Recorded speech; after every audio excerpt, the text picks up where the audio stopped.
Hey everyone, welcome back to Raksha unplugged. कैसे हैं आप लोग? तो आज की पॉडकास्ट में हम बात करने वाले हैं पड़ोसी भैया के बारे में, यानी कि जो पंचू के पड़ोसी हैं उनके बारे में।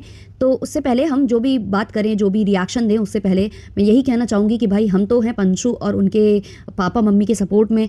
जो लोग फ्लैपी के सपोर्ट में हैं वो लोग इस वीडियो को यहाँ से स्किप कर सकते हैं। दूसरा, जो हमारे सपोर्ट में हैं लोग, वो प्लीज़ सारे के सारे लाइक कीजिएगा और कमेंट में हार्ट बनाइएगा ताकि बद्दुआ गैंग को मुंह तोड़ जवाब मिल सके। तो चलिए अब स्टार्ट करते हैं। तो पड़ोसी भैया ने अपने व्लॉग में काफ़ी कुछ क्लियर किया है, क्योंकि गालियां तो भाई लगातार पड़ रही हैं, चाहे वो पंचू हों और चाहे वो पड़ोसी भैया हों, दोनों को लगातार गालियां पड़ रही हैं। और पड़ोसी भाई को तो सीसीटीवी जैसे नाम भी दे दिए गए हैं कि वो सीसीटीवी है, वो ये है, वो है।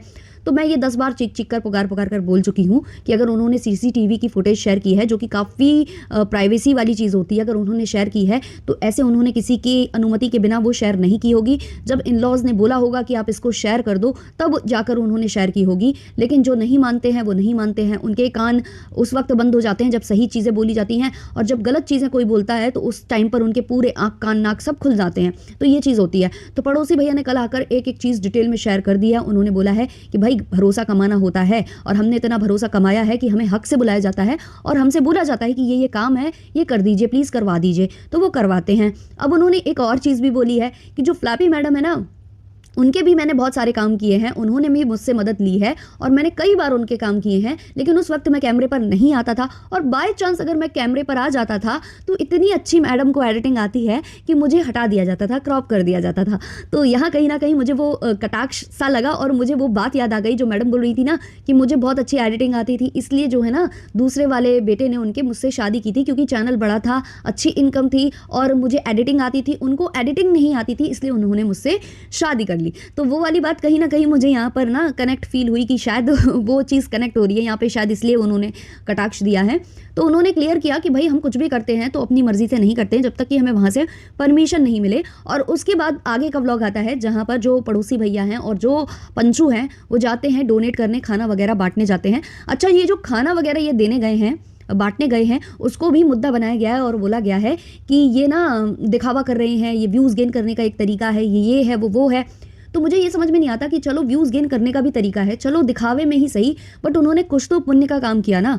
बट फ्लैपी मैडम को तो याद भी नहीं था, याद ही नहीं था। और ये चीज़ मैं बोलना नहीं चाह रही थी, बट अब क्योंकि पड़ोसी भैया ने अपने ब्लॉग में ये चीज़ क्लियर कर दी है तो मैं उस चीज़ को बोलना चाहती हूँ। तो हुआ क्या था कि सुबह से जो पंचू हैं उन्होंने ना तो कोई कम्युनिटी डाली थी और ना ही उन्होंने वीडियो शेयर किया था। उन्होंने काफ़ी लेट डाली थी कम्युनिटी भी, और जो वीडियो है वो तो उन्होंने और शाम को शेयर किया था। क्यों? क्योंकि वो ये देखना चाहते थे कि फ्लैपी मैडम को याद है या नहीं। और ये चीज़ वो अपने ब्लॉग में बोलते भी नजर आए हैं कि कुछ लोगों को तो याद ही नहीं है, बहुत से लोगों ने तो अभी तक कुछ भी नहीं डाला है, कुछ भी नहीं डाला है। और अब आएगा उनका वीडियो, क्योंकि अब ये हमारा वीडियो चला जाएगा, उसके बाद आएगा। और उन्होंने ये चीज़ भी बोली कि इसलिए मैंने पंचू से बोला था कि शाम को डालना तुम वीडियो। और इसकी स्ट्रैटेजी उन्होंने इसलिए ये चीज़ की थी क्योंकि वो कहीं ना कहीं असलियत दिखाना चाहते थे लोगों की कि देखो भाई ये है असलियत, की लोगों को वो याद ही नहीं है जिनके प्यार की कस्में जो लोग हैं खाते हैं। अब जो फ्लैपी मैडम है, ऐसा नहीं है कि वो एक्टिव नहीं थी, इंस्टा पर वो एक्टिव थी, वो कुछ प्रमोशनल चीज़ें भी डाल रही थी वहाँ पर, लेकिन अपने पति से रिलेटेड उन्होंने कोई भी ना पोस्ट ना ही कोई वीडियो शेयर किया था। लेकिन जैसे ही पंचू का वीडियो आया था तो सब समझ गए थे कि अब फ्लैपी का भी वीडियो आएगा, और फ्लैपी के वीडियो में ज़्यादा से ज़्यादा यही चीज़ें होंगी कि मतलब वो पुरानी क्लिप्स निकालेंगी और उनको मतलब जोड़कर और कंपाइल करके अपलोड करेंगी। और वही सेम चीज़ हुई, उन्होंने वही कंपाइल करके डाला। और थोड़ा सा स्टार्टिंग में उन्होंने बेटी को जो फ़ोन पकड़ाया और बेटी से जो भी बुलवाया तो वो उन्होंने डाल दिया। तो यही सेम चीज़ अगर ये दान दक्षिणा वाला काम ना फ्लैपी कर लेती तो सबको अच्छा लगता, लेकिन क्योंकि वो पंचू ने किया है, और पंचू तो भाई सबकी दुश्मन बनी बैठी है। ऐसा लग रहा है कि सारे के घरों में जितने भी फ्लैपी सपोर्टर्स हैं उनके घर में वो गई है, उनकी संपत्ति वो छीन कर ले आई है और वो मज़े से जो है मौज वहाँ पर काट रही है। तो सारी गालियाँ उसको ही पड़ेंगी, हर बार का है ये, हर बार का ही है, उसको ही पड़ती हैं गालियाँ। तो मुझे ऐसा लगता है कि मैडम को याद नहीं था और ये सब होने के बाद उन्हें याद आया। कुछ लोगों ने ये भी बोला है कि मैडम ने भी दान दक्षिणा की थी, उन्होंने कंबल बांटे थे बहुत पहले, तो वो कंबल उन्होंने ना गाड़ी को लेकर बांटे थे, क्योंकि गाड़ी का एक्सीडेंट हुआ था और उन्होंने कुछ मन्नत वगैरह मांगी थी कि सब कुछ सही हो जाएगा, गाड़ी वापस आ जाएगी, तो वो कुछ मंदिरों में जाएंगी। और ये जो कंबल वाला दान वाला प्रक्रिया है ना, ये जो है लक्ष्मण भैया से चेपा गया था और वो चेप कर ही सारे काम जो है करती आई हैं। अब ये सब जब कुछ होता है ना तो लक्ष्मण भैया का नाम आता है। मैं सच बताऊँ तो मैं बहुत ज़्यादा बड़ी फ़ैन नहीं हूँ उनकी, और मैं कुछ भी बोलती हूँ तो लोगों को लगता है कि तुम उनको सपोर्ट कर रही हो, ये है वो है। तो भाई सपोर्ट वाली बात नहीं है।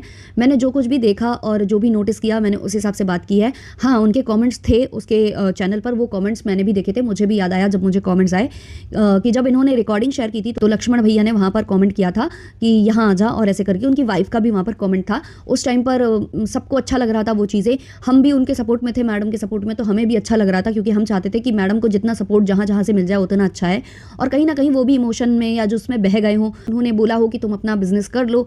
अब मैडम को हाल के हाल चाहिए था या वेट नहीं करना था, वो जाने क्या हुआ क्या नहीं हुआ, हम ज़्यादा उसके डिटेल में नहीं जाएंगे। बट इधर पर ज़्यादा गलती मुझे लगता है कि फ्लैपी मैडम की ही होती है, क्योंकि कोई भी आकर आपको कुछ भी अगर बोल भी देता है बाय चांस, मुझे लगता नहीं है वैसे कि उन्होंने बोला होगा, लेकिन अगर बाय चांस वो बोल भी देता है तो आप उस घर में रहती हो, आप ज़्यादा जानती हो कि वहाँ का माहौल कैसा है, आप ज़्यादा जानती हो कि आपके इन लॉज क्या चाहते हैं, और आपको सब कुछ पता है, तो आप दूसरे के कहने में कैसे चल सकती हो। जैसे कि आपने लप्पू और लप्पी को अपने घर में आने से साफ इनकार कर दिया था कि मेरे घर में आप मत आइए, तो वैसे ही सख्त तरीके से आप जो है लक्ष्मण भैया और उनकी पत्नी को भी मना कर सकते थे। बाकी किसने किसका साथ दिया, किसने किसका साथ नहीं दिया, उन्होंने वाकई में साथ दिया है या नहीं, जब तक ये मैं अब उनके मुंह से या फ्लैपी मैडम के मुंह से क्लियरिटी से नहीं सुनती हूँ, इस मुद्दे को मैं अब दोबारा से नहीं उठाने वाली हूँ।